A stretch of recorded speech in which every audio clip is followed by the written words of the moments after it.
Hello guys, கொஞ்சம் யோசிச்சு பாருங்க. ஒரு நாட்டோட பிரதமர் இப்படி சேட்டப் பண்ணா நம்ம என்ன செய்யறது? இந்த போட்டோவை நேரு மாமா வெளிநாட்டு பயணம் அப்போ டெல்லி ஏர்போர்ட்ல எடுத்திருக்காரு. இந்த போட்டோவை எடுத்த போட்டோகிராஃபருக்கும் ஒரு தம்ஸ் அப் கொடுக்கணும். அடுத்து இந்த போட்டோல இருக்கும் எஜுகேட்டட் லுக்கிங் சீரியஸ் பையன் யாருன்னு தெரியுதா? இவர் தான் நேதாஜி சுபாஷ் சந்திர போஸ். தன்னோட உருக்கமான கருத்துக்கள்னால இந்தியா முழுவதும் பயங்கரமான புரட்சி எழுப்பியவர். அவருக்கு 14 வயசு இருக்கும் போது எடுத்த போட்டோ இது. அண்ட் இந்த போட்டோல காந்தி தாத்தா பக்கத்துல உட்கார்ந்து இருக்கிறது யாருன்னு தெரியுதா?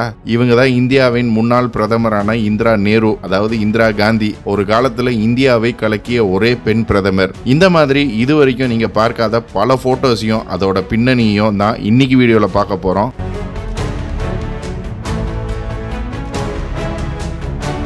இந்த வீடியோ பல ஆச்சரியங்களை கொடுக்க போது, ஸோ ஸ்கிப் பண்ணாம கடைசி வரைக்கும் பாருங்க. புது வியூவர்ஸ் நம்ம சேனல் இன்னும் சப்ஸ்கிரைப் பண்ணனா இமிடியேட்டா சப்ஸ்கிரைப் பண்ணுங்க. பக்கத்துல இருக்க பெல் ஐக்கனையும் பிரஸ் பண்ணுங்க. அப்பதான் நம்ம போடுற புது வீடியோஸ் உங்களுக்கு நோட்டிஃபை ஆகும். இந்த போட்டோவை பாத்தீங்கன்னா யாருன்னு உங்களுக்கே தெரியும். அந்த காலத்துல இவங்க பேரை சொன்னா எல்லாருமே நடுங்குவாங்க. அவங்க தான் பூலாந்தேவி. ஜாதினால ஒதுக்கப்பட்டு அவமானத்துல இருந்து தப்பிச்சு ஒரு கொள்ளைக்கார கும்பலோட தலைவியாக மாறி குவீன் ஆஃப் சாம்பல்னு பேர் எடுத்தவங்க. இவங்களோட 11 வயசுல 30 வயசு ஆளுக்கு திருமணம் செய்யப்பட்டு பல துன்புறுத்தலுக்கும் துஷ்பிரயோகத்துக்கும் தள்ளப்பட்டு மேல் ஜாதி ஆண்கள்னால பல கஷ்டத்துக்கு ஆளானாங்க. காரணம் இவங்க ஒரு கீழ் ஜாதிங்கிறதுனால, இவங்க ஒரு ஏழை குடும்பத்துல பிறந்ததுனால. இது எல்லாத்தையும் எதிர்த்து சாம்பல் மலைகளோட ராணியாக மாறி தன்னை கொடுமைப்படுத்தின ஆளுக எல்லோரையும் பழிக்கு பழி வாங்கினாங்க. அக்கிரம் செய்த ஆண்கள் எல்லாரையும் நடுங்க வச்சாங்க. 1983 அவங்களாவே போலீஸ் கிட்ட சரண்டர் ஆகி 11 வருஷம் சிறை தண்டனைக்கு அப்புறம் பெண்களுக்காகவும் தலித் மக்களுக்காகவும் ஒரு சமூக சேவகராக வேலை செஞ்சாங்க. இந்த போட்டோ அப்படி அவங்க சரண்டர் ஆகும் போது எடுக்கப்பட்டது. அடுத்ததா இந்த போட்டோவை பாருங்க.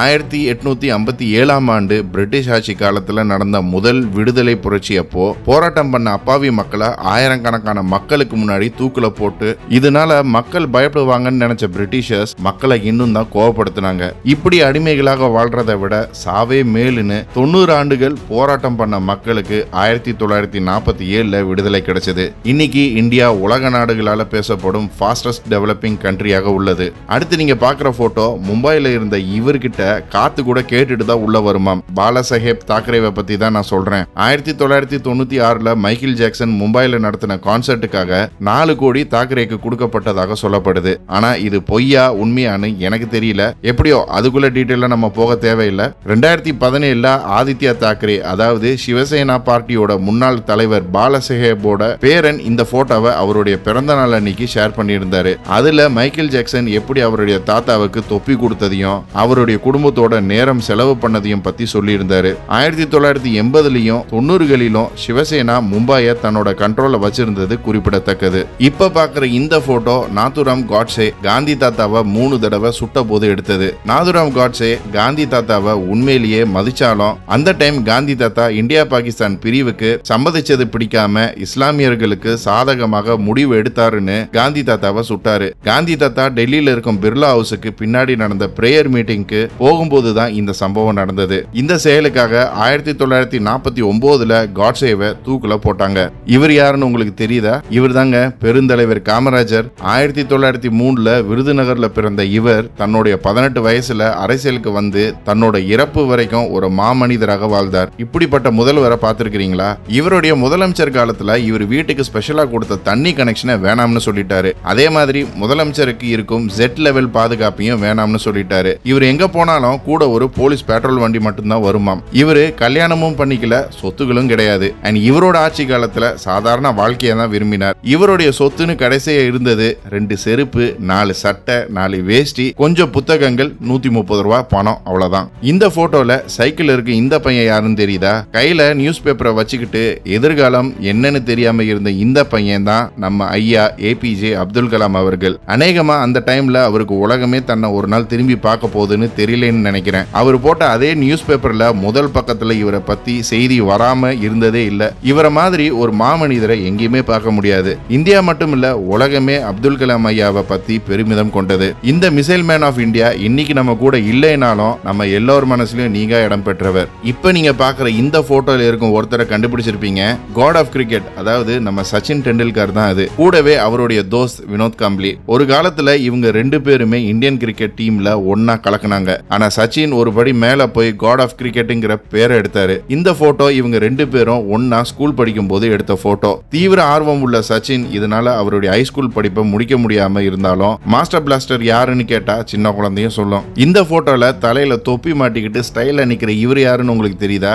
உடம்புல பெருசா தெம்பு இல்லைனாலும் பயங்கர மன உறுதி உள்ளவர் இவரு. ஒரு நேரத்துல டெல்லி ஸ்டேட் கவர்மெண்ட்டையும் சென்ட்ரல் கவர்மெண்ட்டையும் ஒரு ஆட்டினவர் இவர் தாங்க அண்ணா ஹசாரே. 2011 லோக்பால் பில், அதாவது ஆன்டி கரப்ஷன் பில்லுக்காக உண்ணாவிரதம் இருந்து இந்தியா முழுக்க புரட்சி உண்டாக்குனவர். இவர்கிட்ட கவர்மெண்ட் போராடினாலும் கடைசியில அந்த பில்ல பாஸ் பண்ண வச்சுட்டாரு. இந்த போட்டோல இருக்கும் young Anna Hazare 1900 military drug டிரைவரா வேலை செய்யும் போது எடுத்தது. அடுத்து இந்த போட்டோவை பாருங்க. கையில வளையல், புடவை கட்டிக்கிட்டு தலையில ஏதோ பைலட் மாதிரி கிளாஸ் எல்லாம் மாட்டிக்கிட்டு போஸ்ட் கொடுக்குற இவங்க யாருன்னு தெரியுமா?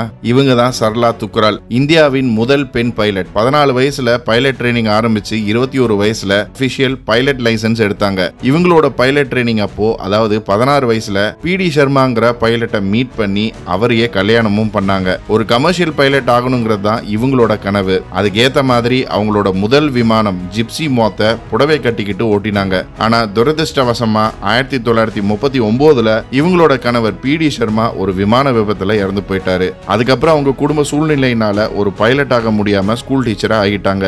இருந்தாலும் இந்தியாவின் முதல் பெண் பைலட்டுங்கிற பெருமை இவங்களே சேரும். அடுத்ததா நேதாஜி சுபாஷ் சந்திரபோஸ். இவரு எப்பயுமே சீரியஸான ஆளாக தான் இருப்பாரு. ஆனா இவருடைய அழகான மனைவியை பார்த்தா இவருடைய ஸ்ட்ராங்கான இதயம் கூட மெழுகுவத்தி மாதிரி உருகிருமாம். அவருடைய அழகான மனைவியை நீங்க பார்த்திருக்கிறீங்களா?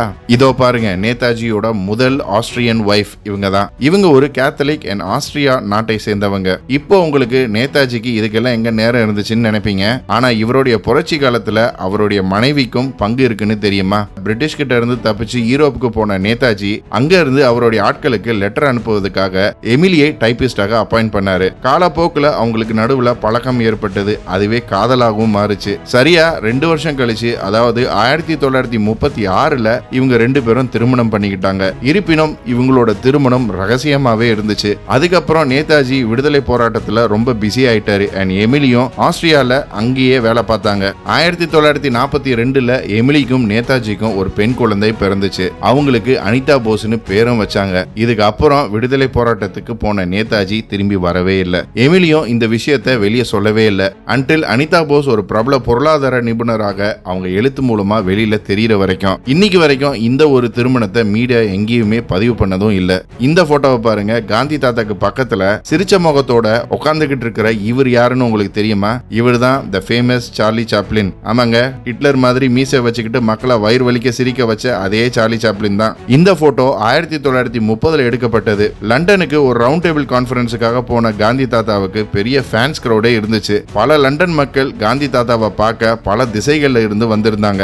அப்படி அவருடைய ஃபேனாக சார்லி சாப்ளினும் பார்க்க வந்திருந்தாரு. காந்தி தாத்தாவுக்கு நெருங்கிய ரிப்போர்ட்டர் மற்றும் எழுத்தாளரான மகாதேவ் பாய் தேசாய் அவருடைய நியூஸ் ரிப்போர்ட்ல சார்லி சாப்ளின் எப்படி காந்தி தாத்தாவை பார்க்க வந்தாருன்னு சொல்லியிருந்தாரு. ஆரம்பத்துல காந்தி தாத்தாவுக்கு சார்லி சாப்ளின் யாருன்னே தெரியலையா. ஏன்னா சார்லி சாப்ளின் வீடியோஸ் எதையுமே காந்தி தாத்தா பார்த்தது இல்லையா. இவரை பத்தி கேள்விப்பட்ட உடனே அவரை வரவேற்றாராம் காந்தி தாத்தா. இவங்க ரெண்டு பேரும் மீட் பண்ணதுக்கு அப்புறம் சார்லி சாப்ளின் இன்னும் தீவிரமான காந்தி ரசிகனாக மாறிட்டாராம். அண்ட் சார்லி சாப்ளினும் காந்தி தாத்தா மாதிரி ரொம்ப தாழ்மையான ஒருத்தரை பார்த்ததே இல்லைன்னு பெருமையா பேசினாராம். ஓகே கைஸ், இன்னைக்கு வீடியோ அவ்வளவுதான். இது வரைக்கும் நீங்க பார்த்த இந்த போட்டோஸையும் அதோட பின்னணியும் கேள்விப்பட்டிருக்கீங்களான்னு கமெண்ட் செக்ஷன்ல சொல்லுங்க.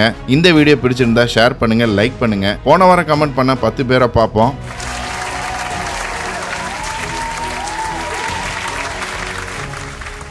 இன்னும் ஒரு இன்ட்ரெஸ்டிங்கான வீடியோவில் சந்திப்போம். மறக்காம நம்ம சேனலை சப்ஸ்கிரைப் பண்ணி உங்க ஆதரவை கொடுங்க. Until then, stay safe. Signing off. நன்றி.